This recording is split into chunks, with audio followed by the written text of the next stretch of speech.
buenas tardes, yo soy Daniel Guerra, soy biólogo y me encanta regresar a este lugar, el CV que me regaló mi esposa y que también me trae mucha fama, no tanto fortuna por los colegas que me consideran la realidad. Pero bien, si los animales se disfrazaran en Halloween, se disfrazarían de personas. Y ahí está ese brother muy tirado. Y es precisamente de lo que les quiero hablar esta tarde, un poquito de las epistemologías del sur y cómo tiene que ver con nuestro imaginario y nuestra cultura. Y van a ver cómo todo conecta, no necesariamente con la criptobotánica, pero sí con lo que hacemos nosotros los biólogos en el day to day. Entonces, si lo doy aquí, ¿qué pasa? No pasa nada.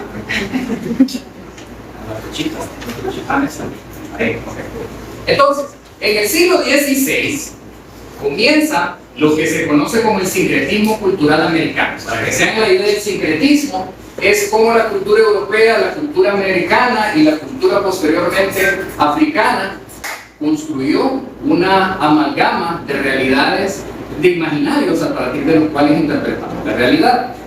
Pero también en el siglo XVI comienza el genocidio sistemático de la cultura precontacto en América y también el genocidio de la población. Mataron a Puebla.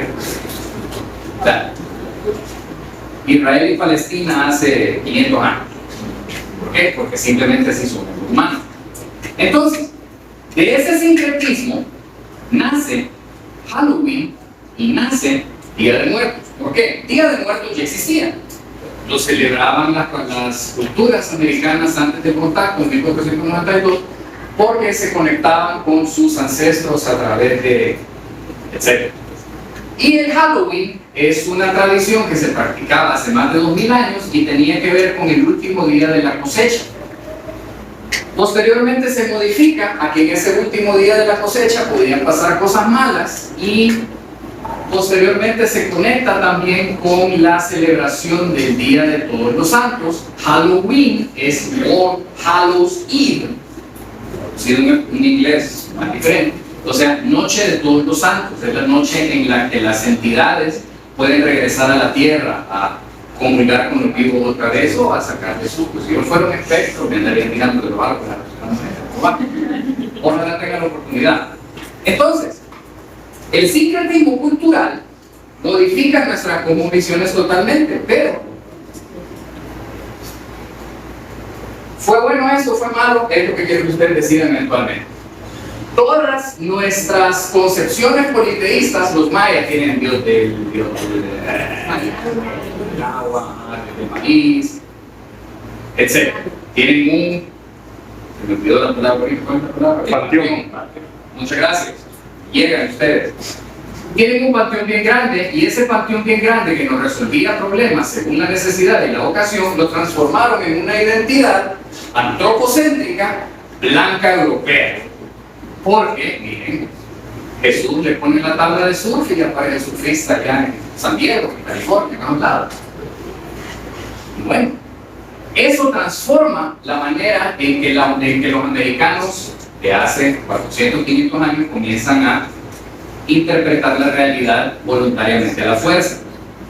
Entonces, en las cosmovisiones precontacto había una conexión más grande con la naturaleza, porque la naturaleza se concebía desde el mismo nivel, desde la otredad. Yo soy naturaleza como vos sos naturaleza y juntos existimos porque sin vos yo no existo. ¿Sí? Pero los rasgos europeos que nos introducen a través de un solo Dios van transformando este pensar y Pachamama, Coatlicue y todos fueron transformados en otra cosa o sistemáticamente eliminados de la realidad o transformados en qué sé yo. Entonces, se empieza a hacer énfasis en el concepto de la vida eterna y manténganse la idea de la vida eterna por un rato porque voy a regresar a eso. ¿Qué pasa también en estos días? Ya el capitalismo se establece como el verdadero sistema económico del planeta y es lo que yo estudio. Entonces, ya van a ver cómo esto conecta porque están enchulados. Entonces cambiamos el espíritu por el alma, cambiamos esa conexión total a conectar el alma con una sola entidad. Eso nos cambia la manera que interpretamos la realidad. Entonces, animales que habían sido reverenciados, por ejemplo, piensen en las culturas mesoamericanas, el jaguar, las águilas, el quetzal, pasaron a convertirse en cualquier otra cosa. Y animales que había temor, ¿sí? Porque las serpientes tienen un imaginario casi que genético de temor de los animales hacia ellos, cambiaron. Y animales que antes eran reverenciados se convirtieron en artífices del maligno. Pierden su espíritu y se convierten en los aliados de mi enemigo que me va a dar la vida eterna. Entonces, las serpientes, al asociarse con el pecado original, haga patria, mate la culebra. Y al día de hoy sigue siendo así. En una culebra hay una imaginación directa entre la culebra y salir en cargo. Va. Entonces, las serpientes asociadas al pecado original, a la traición, se convierten en el maligno. ¿Cómo se llama el orden de esos animales?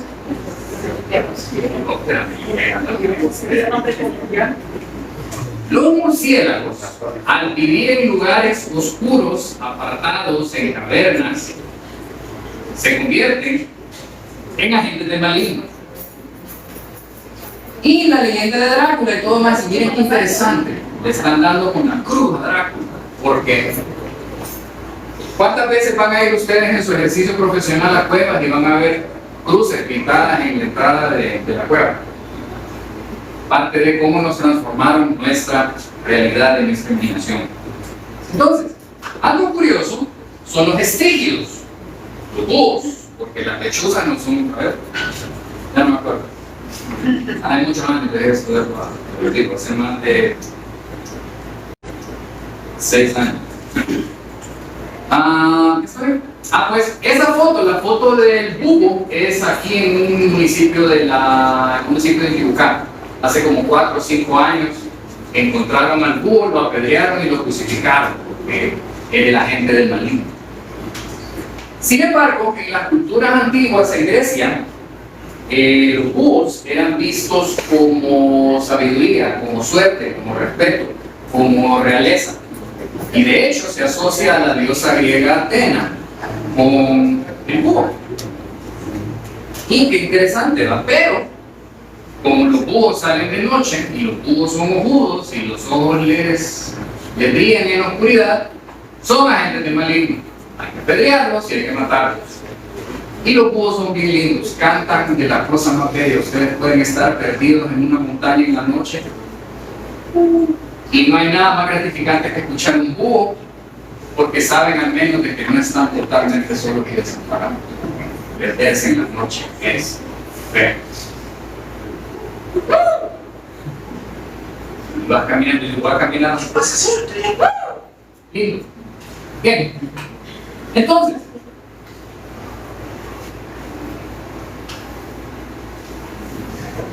qué bonito animal.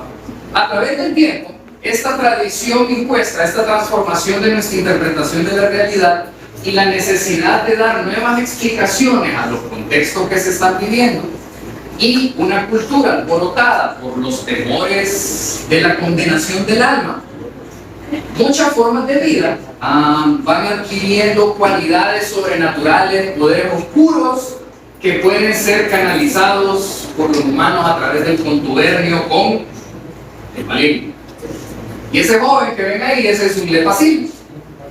En algunos lados de Honduras le dicen cadero. Y dentro de porque en alguna parte del país surge que el lepacil es el cadero. Porque como le ven su cabeza más blanquita que el resto del cuerpo, la gente dice que se le zafa la cabeza cuando va subiendo los árboles. O que cuando camina los huesos le truenan.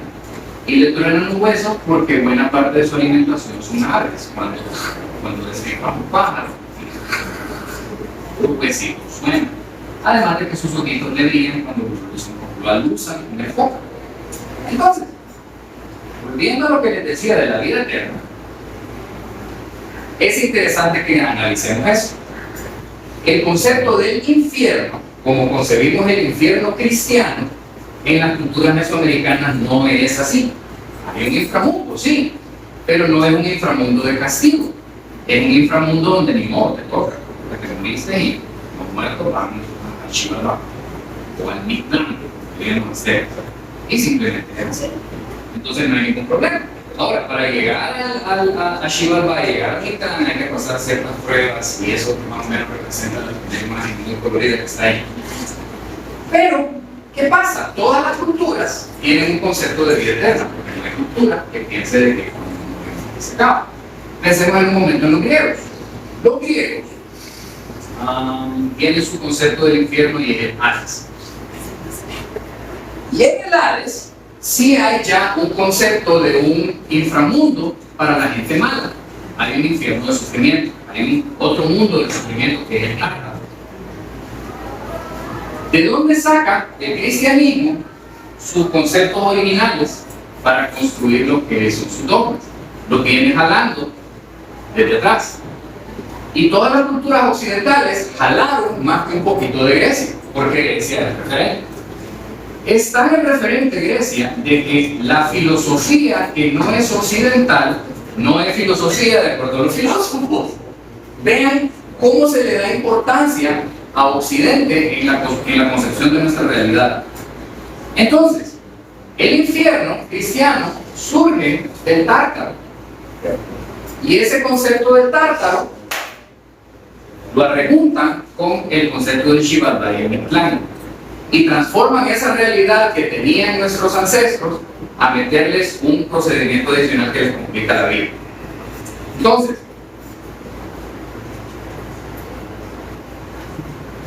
¿cuál es nuestro papel? Para callar, porque no dije nada. El papel del biólogo, y quiero ser bien enzimático,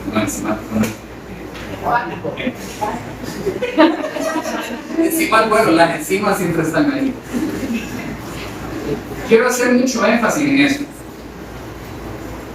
Háganse la pregunta más tarde. ¿Ustedes por qué estudian biología? ¿Ustedes estudian biología porque van a salvar los animales o ustedes estudian biología porque quieren salvar a la humanidad?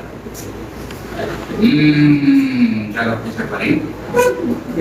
Pregúntense eso, porque nosotros en la lucha por salvar este planeta necesitamos aliados, necesitamos trabajar en equipo, necesitamos escuchar a las masas que están ahí afuera, viviendo en el medio, en donde sus cosmovisiones están dormidas, pero el conocimiento ancestral sigue ahí, porque eso se hereda como los memes de Dawkins. ¿Alguna vez vieron el Gen Egoísta con el propio Gustavo?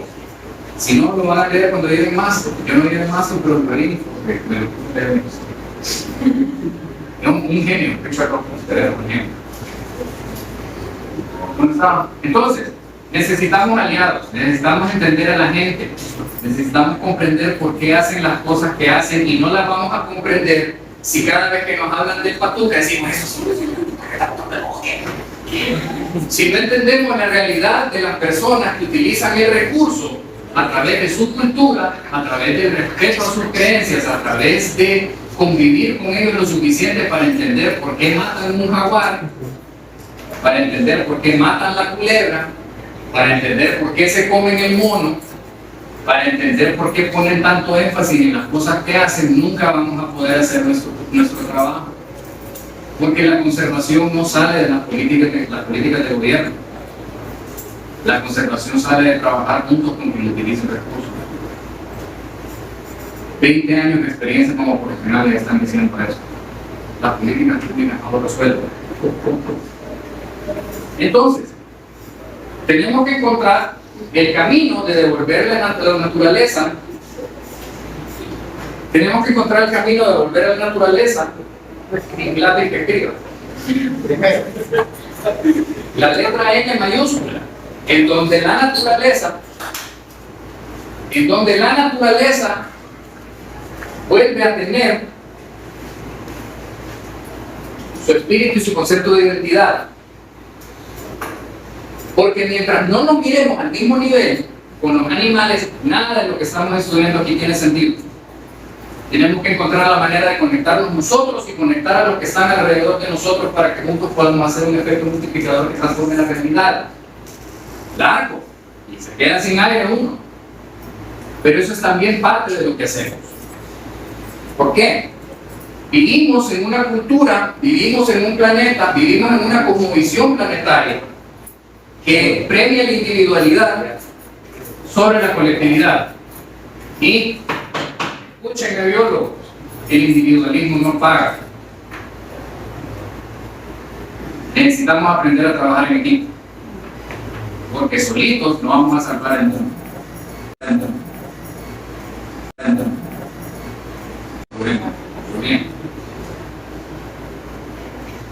Es importante escribir papeles, ¿sí? Es importante colectar, ¿sí? Es importante saberse los nombres científicos, ¿sí? Pero es importante también conocer cómo la gente construye sus imaginarios alrededor de la naturaleza.